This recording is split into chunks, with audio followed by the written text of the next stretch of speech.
What's up, everybody, and welcome to an investment update from Pokemon Wonder. As we finish up in March and we step into April, we have the release of Scarlet and Violet, and of course, lots of changes in the market and lots of things happening when it comes to prices.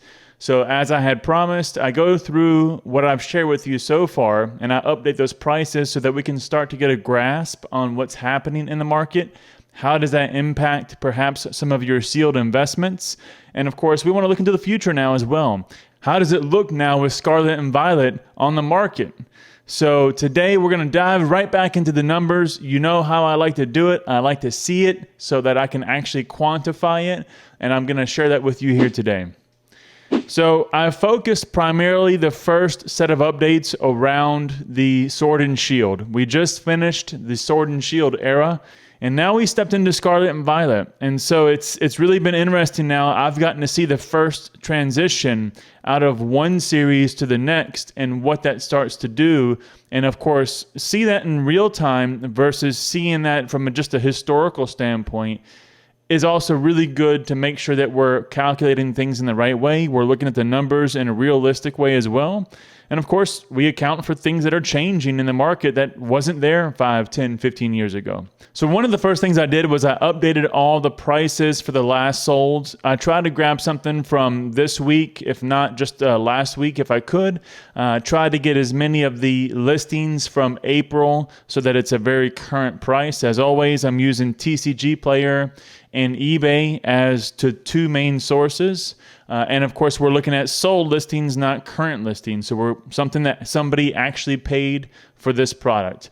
If you're new to the channel as well, this is all around the booster box, a sealed booster box. No cards, not a case, not an ETB, and not a collection box. None of those things. Only a booster box. In addition to that, we capture everything from the different series and sets, when they were released, the number of cards, how many special cards they have, what type of special cards they have. We count popular Pokemon. We try to look at things such as the current set value. So if you owned all the individual cards, how much would that be worth? The print status, is it in print or out of print?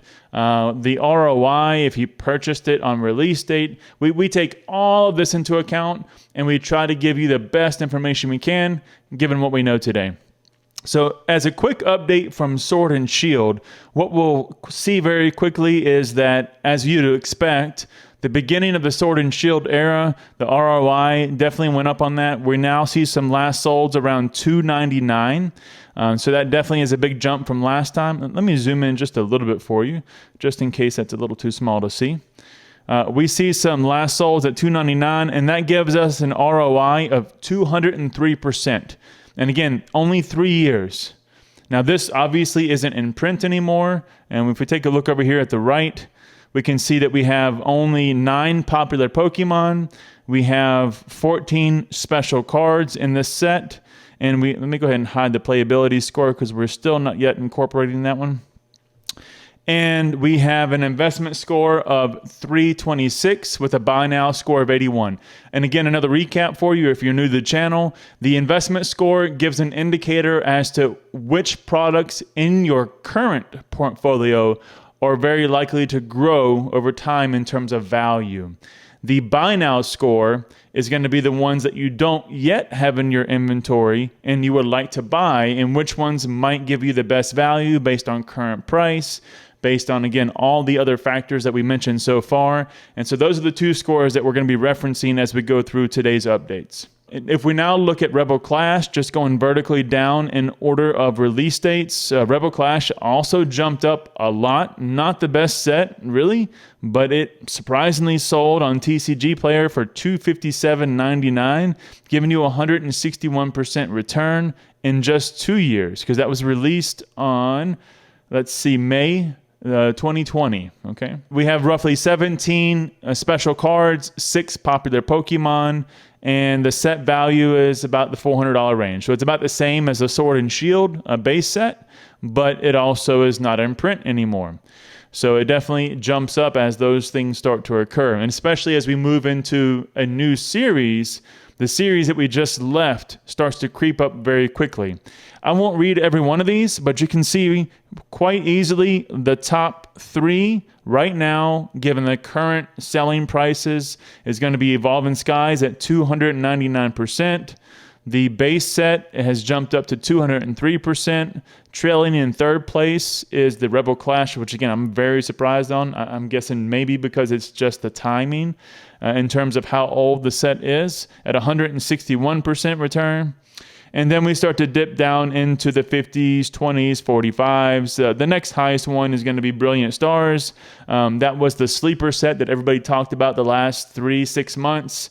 And so that one jumped up to 67% return. And again, just a reminder, look at the years of our ROI. And so we're talking 67% returns in a year. This was released in February 2022. So it's just a little bit over a year, and we got 67% return. Silver Tempest notably also jumped up to about 50% return, and that was just released in November of last year. So we're looking at maybe 6 months.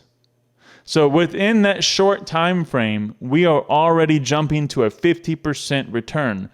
I just happen to be looking at my stocks, not for the comparison of exactly this, but I looked at my stocks, my 401k, some of the Robinhood investments that I have, and those were in the last 3 months, and I'm usually within, for example, I go VOO for a Vanguard, and I go VGT for the Vanguard technology, and then I also have some blue chip stocks, the S&P 500, and then some overseas markets. So I do have a well-diversified set of assets there.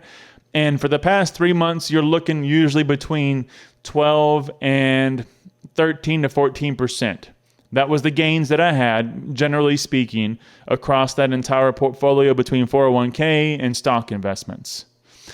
And if you look at that over the past 3 months, we now have 50% return. It is outperforming the stock market and most stocks. If you think about the S&P 500 or maybe the blue chip funds, these are some of the biggest companies in the world on the stock exchange, and Pokemon Silver Tempest is outperforming those stocks. Now, there are arguments to be made. I've seen others in the space also speak about compounding interest, and that's a fair point, and you're right. You know, compounding interest is a great thing. But if you're starting off at a small percentage and you sell your way up, so the example that I used in the first video was if you invested $1,000 at 7% and you did it in, let's say, the S&P 500, and you got 7% return year over year, even with compounding interest, you still only have $2,000 in 10 years if you didn't invest anything else. It was just $1,000, 7%, compound interest, 10 years. That's only $2,000. No, that's obviously a nice return, but that's 10 years. In less than 6 months, right now, given the way the market currently is going, it's 50% return on the last major set from Pokemon. If you're wondering why you don't see Crown Zenith here as an example, that's because it's a specialty set. It doesn't come in a booster box. So now, if we also take into account what happened with Scarlet and Violet, that one hit the market here in just the end of last month. It's only been out for a couple of days. Today is the 6th of April, and I'll try to release this the same day so that it's relevant to the dates I'm referring to here. But it just released. The MSRP on that, I think, was around $146 coming from Pokemon, because we know the price raised with the Scarlet and Violet. I'm looking, for example, at Football Pete. If you look at Football Pete, he has some of his boxes listed for roughly $117 each. And you can get a whole case for $706 and change if you're interested. And that's a pretty good price, given the fact that the MSRP raised to $146.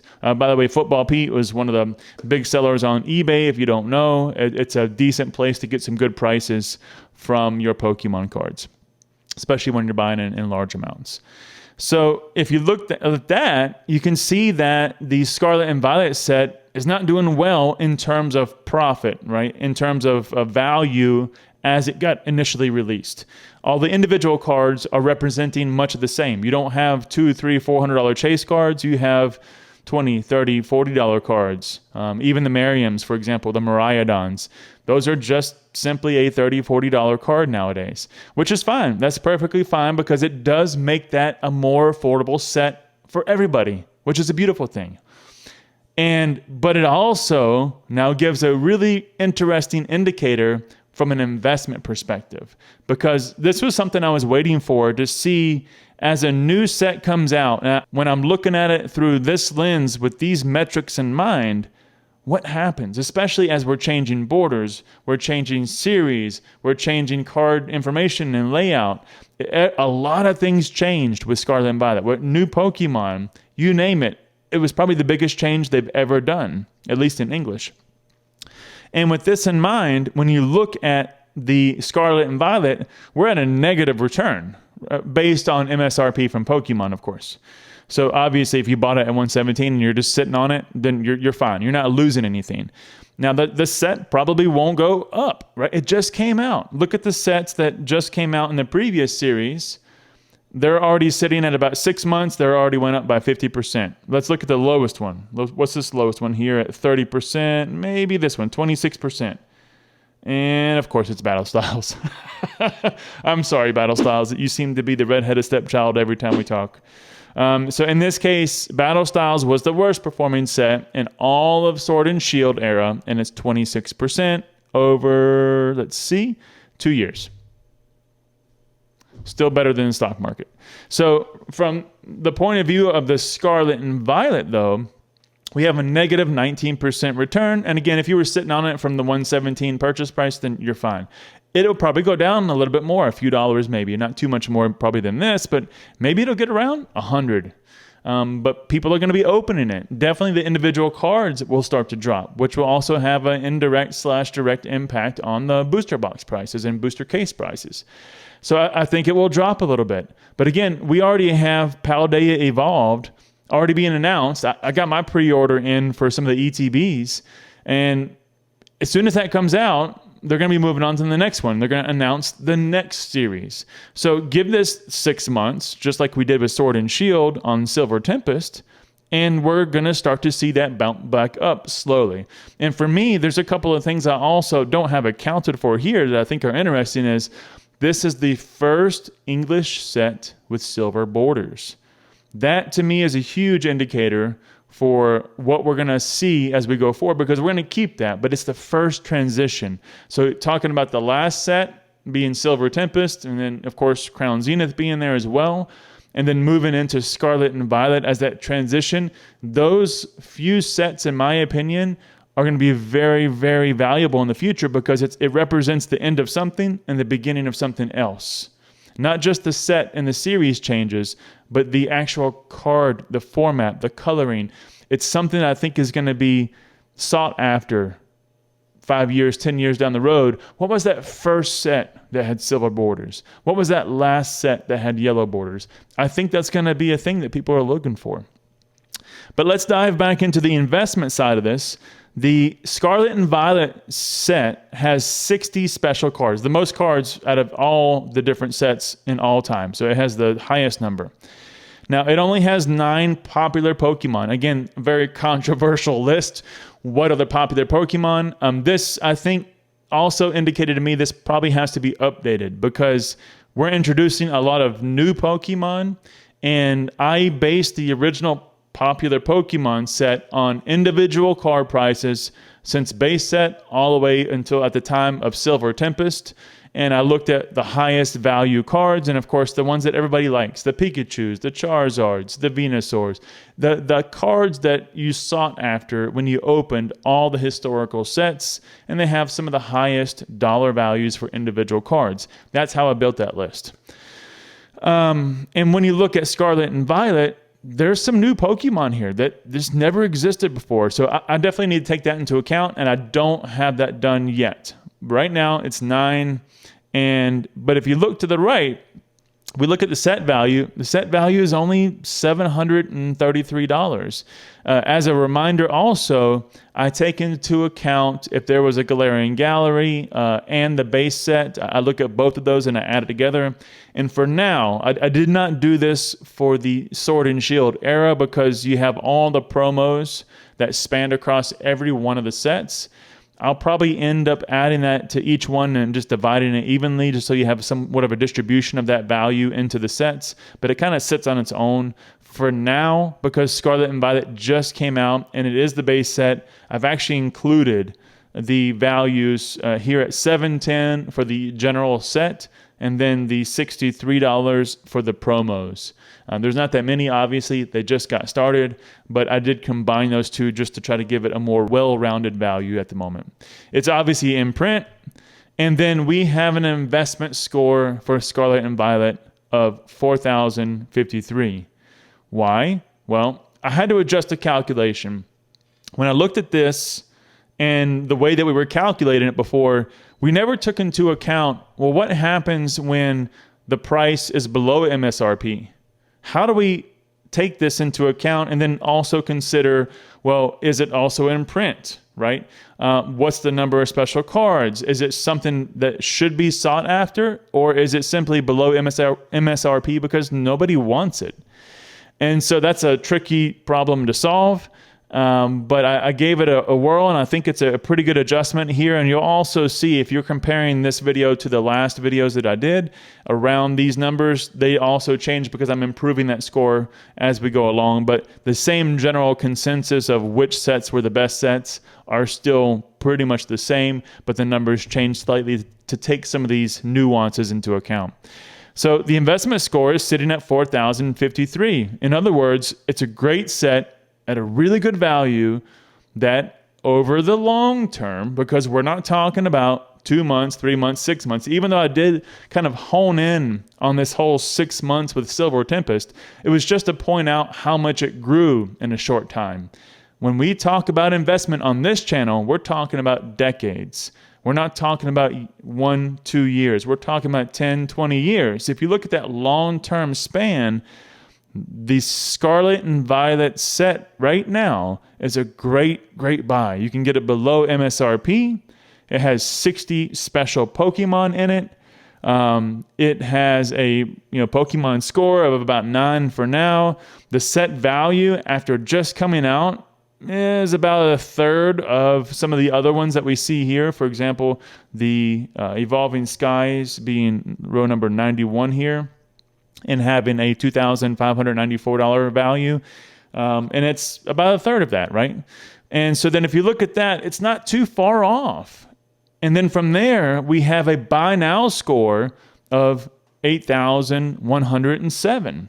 So again, really saying below cost, it's going to be something that people are going to probably want in the future. It's the beginning of a new era, changes all around the board, and it's cheap. So it's one of those things that I will personally buy. I've bought some of the Pokemon Center exclusive ETBs because I see those as valuable. If you also take into account they have a special stamped promo card, definitely something that will be sought after in the future. That's, I think, the first ETB that started doing that. And then from there, I'll also start to pick up some booster boxes. I'll watch it for the next couple of weeks just to see how the price moves a little bit. I think it would be a few dollars up and down, but I'll try to get it somewhere around this 117, 115. If I can get it 110, that'd be nice. But it's definitely something to keep your eye on. So in summary, if you're wondering how are things progressing, pretty much everything went up. As we saw from the previous videos, it was already looking really good. Your percentages of returns were amazing with just 2 to 3 years behind you. Of course, as we went to the older sets, those values start to skyrocket very, very quickly. We saw that in the first video, and I have not updated all those prices as of yet. I'm willing to bet they did not go down. If Sword and Shield went up, I'm pretty sure that everything else also went up for the most part, of course, with always exceptions. But we're looking at a time when we're running through a global crisis still. Financially, things are not looking good, and people are paying a lot of money for Pokemon. It's a luxury that you don't have to have. It's expensive cardboard, and it outperforms the stock market. It's amazing to me. It's absolutely amazing. Will this, again, persist forever? I don't know. Probably not. Does it look good for the past 30 years? It really does. Now, granted, there was a lot of flat areas in the past. There was times when sets came out and they sat roughly at the same price for 5 years. And again, arguments are being made that, well, you could have invested your money in something else in those 5 years and bought right before it started going up. Of course, that's trying to time the stock market, or that's trying to time your investments. And that's a very risky thing. The reason we talk about booster box prices on this channel is because generally speaking, it's a safer investment. It requires less effort from you. You don't have to watch fluctuations in individual cards as much. You can kind of just get a booster box, put it maybe in a nice display like I have here behind me so you can look at some of those, or just throw them in your inventory somewhere safe, of course, and in a well-temperatured and in a non-wet or non-damp area, but keep them safe and just let them sit there and grow in value. You don't have to think about it too much. If you're trying to say, well, I can invest my money while this is stagnant, so let's just take Scarlet and Violet with this example. He said, well, it just came out. It's probably not going to do anything for the first 2 years. I'll buy it in year 3. Sure, you can do that, and you can try to use your money in something else to gain value in the meantime, by all means. But over time, it will go up. And when that time comes for you to buy it, or when you think you want to buy it, it may be at a price that you're not willing to pay. So there's always a trade-off, and you have to take this into consideration when you're looking at when do you buy, when do you not. I like to buy when it's low. When things are the lowest, and I think there's potential value in the future, that's when I want to buy. Whether it's the crash of a stock market, the crash of technology, for example, and some of the stocks that I invested in over the past 5 or 10 years. And then, of course, now here with Scarlet and Violet, it just came out. It's a relatively affordable. It's below MSRP. It's the perfect thing to buy right now. And if we look at this, again, historically, it's the same story over and over again. The day and the week and the months that the sets first come out is when they're usually the cheapest. And there's some bumps up and down, reprints being one of those impacts. But if you just wait, that's just a small little indicator on a 10-year plan. If you look at a reprint over 10 years, it doesn't mean anything. And so if you're only looking at month-to-month, year-to-year value, and then, yeah, you may say, well, the reprint really ruined my investment. But if you're saying, well, I'm holding for 10 years, it doesn't really matter. A reprint doesn't mean anything. What a reprint means is, hey, you got more cheap product to buy. Again, buy when it's low and it has the potential of being high in the future. So if they print Evolving Skies, I'll be the first one to be in line to buy a couple of cases, if not more. Because it's going to be a set, much like Roaring Skies or Flashfire, that people are going to want in the future. And it's going to be one of those top performing sets from Sword and Shield. So I will definitely buy if they reprint. Now, I'm still probably going to find some cheap if I can, but if not, I'll definitely buy when they reprint. If they reprint. I hope you enjoyed the update from today and how we finished off the Sword and Shield era and our first glimpse of how things look as we step into Scarlet and Violet. Stay tuned. We're going to be continuing to give updates as we finish probably each month in a way similar to this. And of course, I will also do larger updates as I backfill all the historical sets and continue to see how the prices transition over time and make sure that we keep our investment portfolio information fresh, updated, and as accurate as possible. Thanks so much for tuning in, and we look forward to seeing you on the next one.